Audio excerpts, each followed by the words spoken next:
नमस्ते प्रिय साथियों। आज की हमारी कहानी है उड़ता राक्षस। एक थी राजकुमारी रूपा।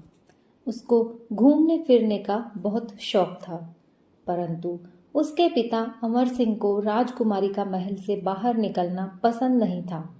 वो हमेशा राजकुमारी पर कड़ी नज़र रखते ताकि वो बाहर जाकर अपनी सहेलियां न बनाए। इसीलिए रूपा की कोई सहेली नहीं थी। वो महल में अकेली बैठी बैठी उगता जाती। महल में खाने पीने की सब सामग्री थी, मनोरंजन की हर सुविधा थी, फिर भी रूपा का मन वहां नहीं लगता था। वो पर्वतों और हरे भरे मैदानों की सैर करना चाहती थी। एक दिन वो महल में उदास बैठी कुछ सोच रही थी, तभी उसके दिमाग में एक योजना आई। महल की एक दासी चंद्रा दिखने में हूबहू राजकुमारी जैसी थी। अंतर था तो शाही लिबास का। एक दिन राजकुमारी ने चंद्रा को बुलाया। उसे अपने कपड़े पहनने को कहा। चंद्रा राजकुमारी के कपड़े पहनकर शीशे के सामने खड़ी हुई। अपना रूप देखकर एक क्षण तो वह उगी सी रह गई। उन कपड़ों में वह राजकुमारी सी लग रही थी। इसके बाद राजकुमारी ने दासी चंद्रा के कपड़े पहन लिए। फिर उसने चंद्रा से कहा, मैं कुछ दिनों के लिए इसी वेशभूषा में बाहर घूमने फिरने जा रही हूँ। जब तक वापस ना आऊं, मेरी जगह तुम ही राजकुमारी बनी रहना। देखो, पिताजी को मेरे बाहर जाने का पता नहीं चलना चाहिए। यदि वह चंद्रा के बारे में पूछें तो कहना कि वह अपने ननिहाल गई हुई है। राजकुमारी की बात सुनकर चंद्रा चिंता में पड़ गई, लेकिन मना नहीं कर पाई। राजकुमारी ने कहा, तुम मुझे वचन दो कि इस भेद को नहीं खोलोगी। आखिर चंद्रा ने राजकुमारी को वचन दे दिया। चंद्रा बनी राजकुमारी महल से चल पड़ी। उसे किसी ने नहीं रोका। बाहर निकलकर राजकुमारी रूपा बहुत खुश हुई। वो चंचल हिरणी को तरह हरे भरे मैदानों में घूमने लगी। घूमते घूमते राजकुमारी अपने राज्य की सीमा से बाहर निकल गई। वो एक घने जंगल में पहुंच गई। रात होने लगी थी। वो आराम करना चाहती थी, लेकिन आराम कहाँ करे। कुछ दूर और चलने के बाद उसे एक हरा भरा बाग नजर आया। बाग बहुत ही सुंदर था। पेड़ों पर मीठे मीठे फल लगे हुए थे। मैं यहीं आराम कर लूंगी, ये सोचकर राजकुमारी बाग के अंदर चली गई। राजकुमारी को भूख लग रही थी।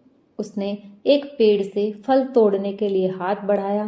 तभी एक डरावनी सी आवाज सुनाई दी, रुक जाओ।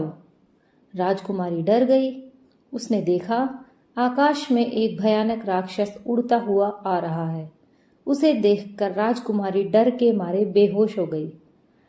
राक्षस बेहोश राजकुमारी को उठाकर अपने किले में ले गया। वहां उसको एक कमरे में कैद कर दिया। इधर जब राजकुमारी कई दिनों तक महल में न लौटी तो राजकुमारी बनी दासी परेशान हो गई। उसने सोचा, कहीं राजकुमारी किसी मुसीबत में न फंस गई हो। दासी को रात दिन यही चिंता सताने लगी।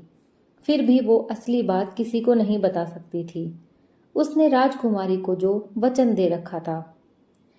इसी चिंता में दासी चंद्रा बीमार पड़ गई। धीरे धीरे उसकी बीमारी बढ़ती गई। आखिर एक दिन वो चल बसी। सारी नगरी शोक में डूब गई। राजा पर तो मानो बिजली गिरी हो, क्योंकि राजकुमारी रूपा राजा की इकलौती संतान थी। उसकी माँ पहले ही मर चुकी थी। बेटी के दुख में राजा पागल सा हो गया। उधर राजकुमारी राक्षस के किले से भाग निकलने का उपाय सोचती, मगर सब बेकार। उसी राक्षस के किले में एक राजकुमार भी कैद था। एक दिन जब राक्षस गहरी नींद में सो रहा था, राजकुमारी रूपा ने राजकुमार की मदद से राक्षस को बेहोश कर दिया। एक मोटी रस्सी से कसकर बांध दिया। इसके बाद दोनों तेज भागने वाले घोड़े पर सवार होकर वहां से भाग निकले। राजकुमारी को राजधानी पहुंचाकर राजकुमार अपने राज्य में लौट आया।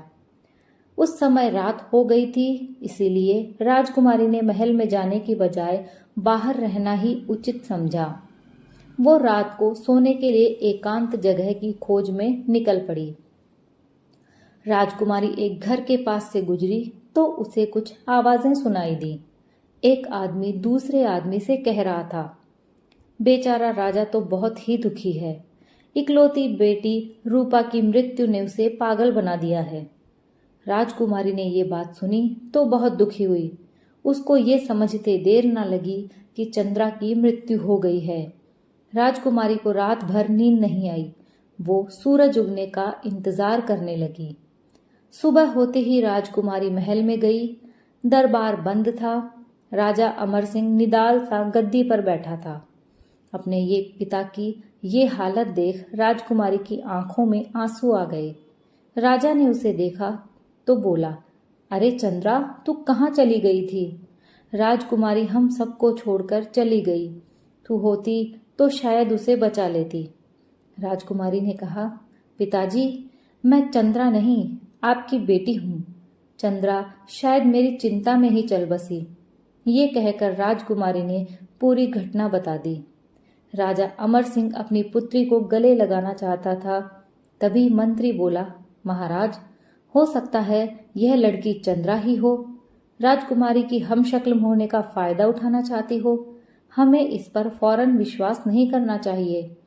फिर मंत्री ने रूपा की तरफ मुड़कर कहा, तुम्हारे पास क्या सबूत है कि तुम राजकुमारी रूपा ही हो? मंत्री की बात सुनकर राजकुमारी भौंचक्की रह गई। उस समय वह दासी के वेश में थी। तभी राजकुमारी को अपने हीरे की अंगूठी का ध्यान आया। उस पर उसका नाम खुदा था। वो अंगूठी उसके जन्मदिन पर राजा ने भेंट दी थी। उसने वही अंगूठी मंत्री को दिखाई। अंगूठी देखकर मंत्री को विश्वास हो गया कि यही असली राजकुमारी है। बिछुड़ी बेटी को पाकर राजा की आंखों से आंसू निकल पड़े। उसने रूपा को गले लगा लिया। राजकुमारी के वापस आने की खबर सुनकर सारे राज्य में खुशी की लहर दौड़ गई। दोस्तों, कहानी यहीं समाप्त होती है। अगर आपको कहानी पसंद आई हो तो प्लीज़ लाइक शेयर करना ना भूलें। चैनल पर अगर आप पहली बार आए हो तो प्लीज़ चैनल को सब्सक्राइब कर लें। कहानी सुनने के लिए आप सभी का बहुत बहुत धन्यवाद।